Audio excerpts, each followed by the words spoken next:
ధర్మ సమాజ్ పార్టీ ఒక press note release చేసింది ఎస్సీ వర్గీకరణ అంశం మీద. ఒకసారి ఆ ప్రెస్ నోట్ని చదివిన తర్వాత ఇంటర్వ్యూ చేద్దాం.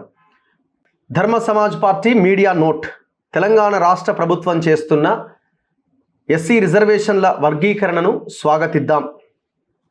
ఇక తెలంగాణ రాజ్యాన్ని, భూమిని, సంపదని వర్గీకరించి అది అందరికీ సమానంగా పంచాలని తెలంగాణ రాష్ట్ర ప్రభుత్వంపైనే అసలైన యుద్ధాన్ని ప్రారంభిద్దాం. ఎస్సీ రిజర్వేషన్లు వర్గీకరించి త్వరలో చట్టం తెస్తున్నట్టుగా తెలంగాణ రాష్ట్ర ప్రభుత్వం ప్రకటించడాన్ని ధర్మ సమాజ్ పార్టీ స్వాగతిస్తుంది. వర్గీకరణ కోసం వేసిన ఏకసభ్య కమిషన్ చైర్మన్ షమీమ్ అఖ్తర్ గారికి ఏ సంఘం, ఏ పార్టీ ఇవ్వని విధంగా వర్గీకరణ ప్రక్రియ ఏ విధంగా చేయాలి అనే శాస్త్రీయ విజ్ఞాపన పత్రాన్ని మేము ఏ విధంగా వారికి ఇచ్చామో అదే విధంగా మా విజ్ఞాపన పత్రాన్ని పరిగణలోకి తీసుకొని కమిషన్ దాదాపుగా 99% అదే విధంగా వర్గీకరణ ప్రక్రియ చేసినందుకు ఏకసభ్య కమిషన్ చైర్మన్ షమీమ్ అఖ్తర్ గారికి, దానికే అనుసరించిన ప్రభుత్వానికి అభినందనలు. అయితే వర్గీకరణ ప్రక్రియలో మాదిగ జనాభా ప్రకారం వారికి 10% రిజర్వేషన్లు రావాలనేది 100% సత్యం. కానీ ఈ 1% తేడా కోసం, అంటే ఇప్పుడు 9% ఇవ్వడం జరిగింది. మాదిగలు గ్రూప్ బిలో ఉన్నారు. సో 9% ఇచ్చారు, 10% రావాల్సిన అవసరం ఉంది. సో ఈ 1% కోసం, తేడా కోసం మళ్ళీ పోరాటం మొదలు పెట్టడం అన్నది ఎంతో అవివేకం. ఇప్పటికే 3 తరాల 30 ఏళ్ల పోరాటంతో సమస్త మాదిగ జాతి నెత్తురు మొత్తం కాలిపోయింది. మన చిరకాల స్వప్నం, రాజ్యాధికార ఆకాంక్ష వెన్నెముక విరిగిపోయింది.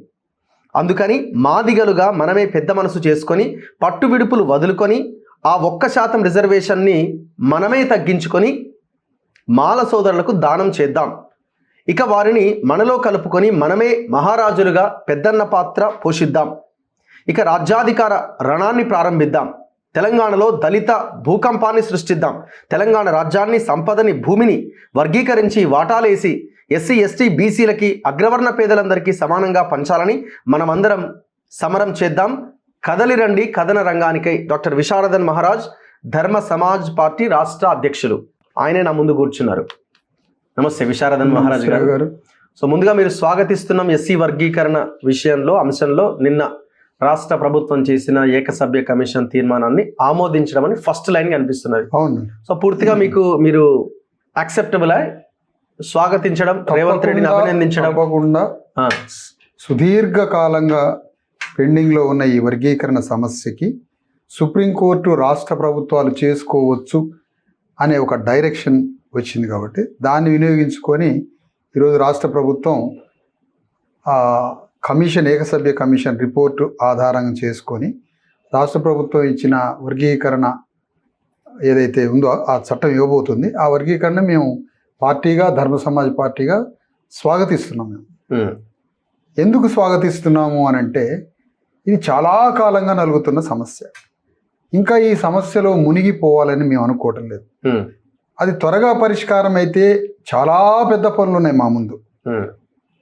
ఎంత పెద్ద పనులు అంటే, ఈ మొత్తం 2 జాతులు ఈ సమస్యలో సుడిగుండంలో చిక్కుకొని పోయి ఈ సమస్యలో నుంచి బయటపడలేక ఈ సమస్యని అడ్డం పెట్టుకొని రాజకీయ పార్టీలు, మొత్తం అగ్రవర్ణ రాజకీయ పార్టీలు ఈ 30 ఏళ్లుగా మాదిగ జాతి యొక్క రక్తాన్ని తాగి విసుకొచ్చేటట్టు తాగినాయి అన్ని పార్టీలు.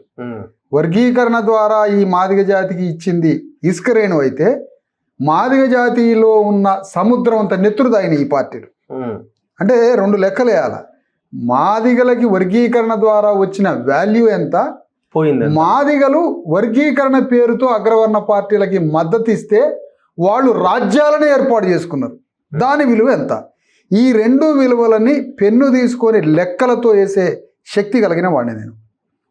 అందుకని ఇక ఈ మద్దతులు వద్దు, ఈ పార్టీలతోటి వర్గీకరణ యొక్క పోరాటాలు అవసరం లేదు. ఆ చిన్న డిఫరెన్సెస్ ఉంటే వాటికి ఏమైనా పరిష్కారం వెతుక్కొని, వర్గీకరణ అనే పరిష్కారం రాష్ట్ర ప్రభుత్వం చేసింది. దాన్ని సంపూర్ణంగా స్వాగతించి చిన్న డిఫరెన్సెస్ ఏమైనా ఉంటే దాన్ని సెట్ చేసుకునే అవకాశం ఉందని